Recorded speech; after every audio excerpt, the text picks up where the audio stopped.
Welcome to the bold analysis. There is a heated politics of the state and media going on in Twitter. And I want to start this analysis on that, looking at that, by asking you a simple question, or rather a very honest question. When last did you watch TV, or did you withdraw from the screen? When did you withdraw from the screen? Or how often do you watch news, by the way? Then let's put it that way. How often do you watch news? And what drives you to watch, especially to be in the screen during the news hour? Because we need to look at audience fragmentation, or rather the audience preference as far as the content is concerned.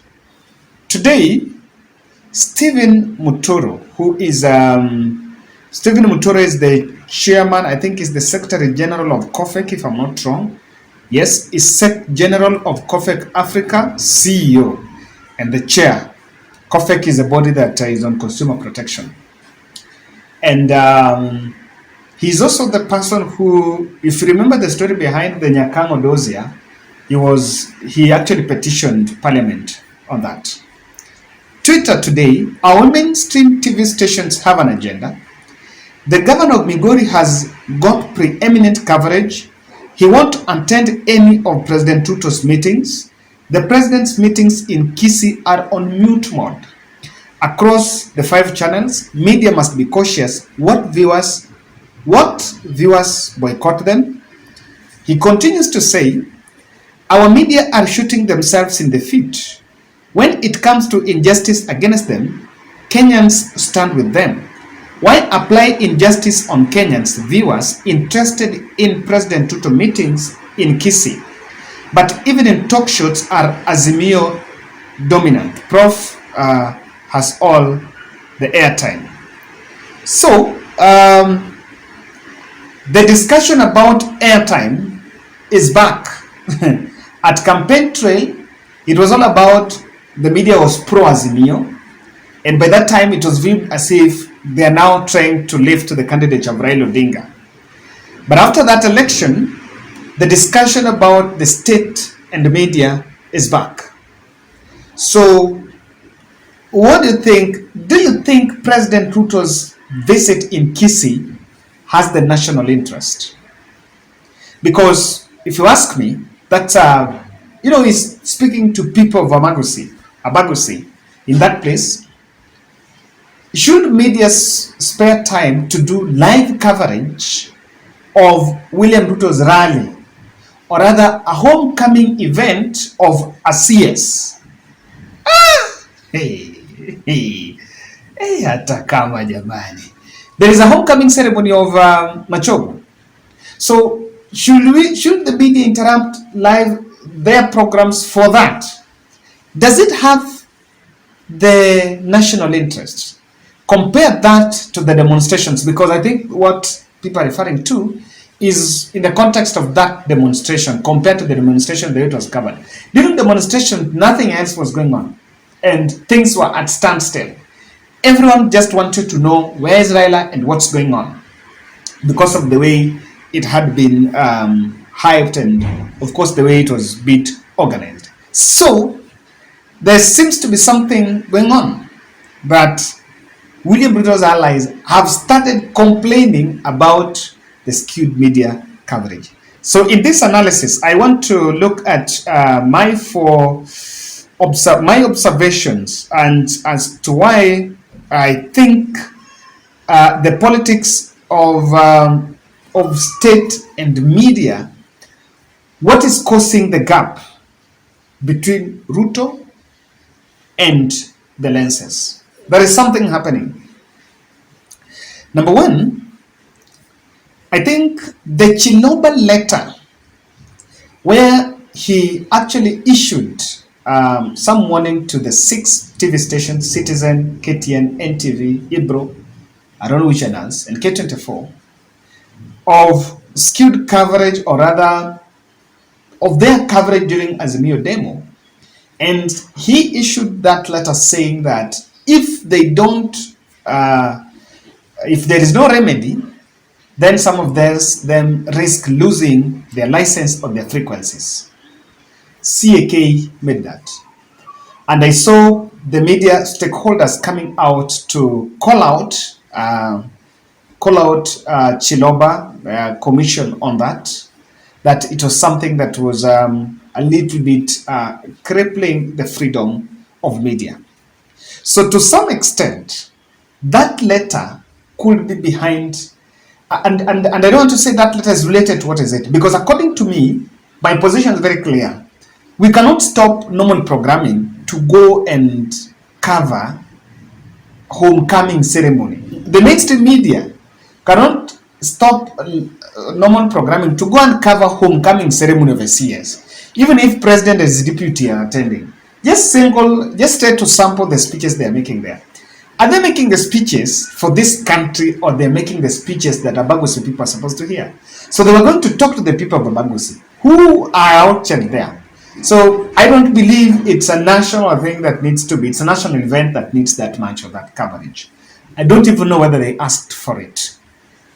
So the Chiloba letter could have caused a red flag to the media stakeholders that looked like the state is not sitting pretty comfortable with us. And they can pull one trigger. If indeed the assertion of Ruto getting blackout is true, then they can pull a trigger. It could be triggered from the Chiloba letter.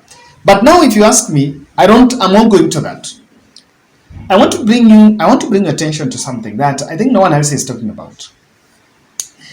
The media is owed millions by government, pending bills on advertising, majority of which was during Uhuru Kenyatta era. And despite of effort to try to resuscitate the media, one of the problems where you see people leaving the newsroom for the communication jobs in the political offices is because of the media has gone broke. I don't want to profile, but there are many stations, many companies that if you speak to reporters here and there, you'll be told on how they're struggling. Yeah. Look at the recent defections, the media defections where people leaving station A to station B. There are a lot of the financial capability. Remember, the biggest advertiser in the media is government. That is the number one advertiser. Go and do your research. Ask anyone. Number one advertiser is the state. So the moment the state is not, the pending bills in the media are already causing strains. And what is happening here is that relationship cannot be good. And again, for me, there should be no good relationship between the fourth estate and the state. There should be no good relationship because that relationship do not help Wajeko. You can't question the state if you go to bed with them. So as things are, instead of complaining, we should actually appreciate what's going on. So the media could be protesting the pending bills. I know sometimes people are actually saying that after the last general election, people who support Raila Odinga withdrew from the screens. And I can tell you, people are not even buying newspapers. If you do your research, ile income ya to media, it's Gazette from September to December was a big. What has brought people back in the screen is actually what's going on. And that's what I'm telling you, the media can suspend everything to go and cover that mass action because they are a returning audience in the screen. Remember, that's it. At the end of the day, if government is not paying, is not advertising with you, neither advertising or rather has reduced their advertising, and they have also not paid the pending bills, what is the option? You must go with the model that is audience-based. You must push the numbers. The numbers are the masses are with Raila Odinga. Take that to bank. The soul, the hustler's soul, is actually on the other side of Raila Odinga. It's not magic. Before the last general election, Raila was the Uhuru Kenyatta, and Uhuru Kenyatta was seen as a man who was with the king, and Ruto projecting himself as the hustler. As we talk now, Ruto now is the king. So what the voice that Raila is using, voice of kutetea wananchi, has taken him back to the hustlers.